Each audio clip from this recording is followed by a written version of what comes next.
പ്രഭാഷകന്റെ പുസ്തകത്തിൽ നിന്നുള്ള വായന, അധ്യായം 14. സമ്പത്തിന്റെ വിനിയോഗം. വാക്കിൽ പിഴയ്ക്കാത്തവൻ അനുഗ്രഹീതൻ, അവന് പാപത്തെ പ്രതി ദുഃഖിക്കേണ്ടി വരികയില്ല. മനസാക്ഷി കുറ്റപ്പെടുത്താത്തവനും പ്രത്യാശ കൈവിടാത്തവനും ഭാഗ്യവാൻ.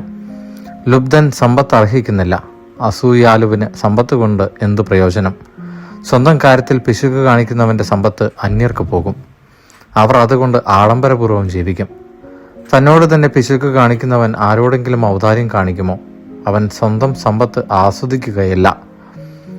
സ്വന്തം കാര്യത്തിൽ അല്പത്വം കാണിക്കുന്നതിനേക്കാൾ അല്പനായി ആരുമില്ല. അവനുള്ള ശിക്ഷയും അതുതന്നെ. അവൻ നന്മ ചെയ്യുന്നെങ്കിൽ അത് അറിയാതെയാണ്. അവസാനം അവൻ തന്റെ അല്പത്വം വെളിപ്പെടുത്തുകയും ചെയ്യുന്നു. അസൂയാലുവിന്റെ കണ്ണ് കുടിലമാണ്, അവൻ മറ്റുള്ളവരെ അവഗണിച്ച് മുഖം തിരിച്ചു കളയുന്നു. അത്യാഗ്രഹിയുടെ കണ്ണ് തന്റെ ഓഹരി കൊണ്ട് തൃപ്തിപ്പെടുന്നില്ല, ദുരാഗ്രഹം കൊണ്ടുള്ള അനീതി ആത്മാവിനെ ശുഷ്കമാക്കുന്നു.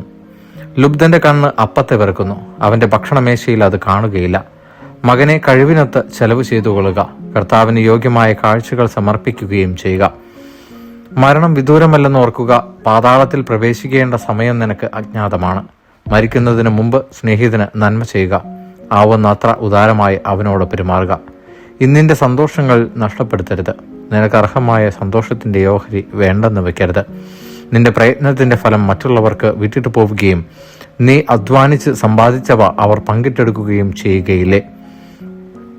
കൊണ്ടും കൊടുത്തും ജീവിതം ആസ്വദിക്കുക, പാതാളത്തിൽ സുഖം അനുഭവിക്കാൻ കഴിയുകയില്ല. ജീവനുള്ളതെല്ലാം വസ്ത്രം പോലെ ജീർണിക്കും. നീ മരിക്കണമെന്നാണ് ആദിയിലേക്കുള്ള നിയമം.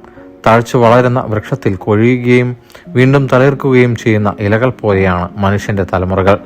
ഒരുവൻ മരിക്കുന്നു, മറ്റൊരുവൻ ജനിക്കുന്നു. ഉൽപ്പന്നങ്ങൾ ജീർണിച്ച് ഇല്ലാതാകും, അവ ഉണ്ടാക്കിയ മനുഷ്യരും. ജ്ഞാനത്തിന്റെ ഫലങ്ങൾ. ജ്ഞാനത്തിൽ മനസ്സുറപ്പിച്ച് ബുദ്ധിപൂർവ്വം ചിന്തിക്കുന്നവൻ അനുഗ്രഹീതൻ. ജ്ഞാനത്തിന്റെ മാർഗങ്ങളെപ്പറ്റി മനനം ചെയ്യുന്നവൻ അവളുടെ രഹസ്യങ്ങൾ അറിയും. അവൻ ജ്ഞാനത്തെ നായാട്ടുകാരനെ പോലെ പിന്തുടരുകയും അവളുടെ വഴിയിൽ പതിയിരിക്കുകയും ചെയ്യും. അവൻ ജാലകത്തിലൂടെ എത്തി നോക്കുകയും വാതിൽക്കൽ ചെവിയോർക്കുകയും ചെയ്യും. അവൻ അവളുടെ വീടിനടുത്ത് വസിക്കുന്നു, അവളുടെ മതിലുകളിൽ കൂടാരത്തിന്റെ കുറ്റികൾ ഉറപ്പിക്കുന്നു. അവൻ അവളുടെ സമീപത്ത് കൂടാരം അടിക്കുന്നു, അതിനാൽ അത് മനോഹരമായ പാർപ്പിടമാണ്. അവൻ തന്റെ സന്താനങ്ങളെ അവളുടെ തണലിൽ ഇരുത്തുകയും അവളുടെ ശാഖകളുടെ കീഴിൽ പാർക്കുകയും ചെയ്യുന്നു. അവൾ അവന് വെയിലിൽ തണലേകുന്നു, അവളുടെ മഹത്വത്തിൻ മധ്യേ അവൻ വസിക്കുകയും ചെയ്യുന്നു.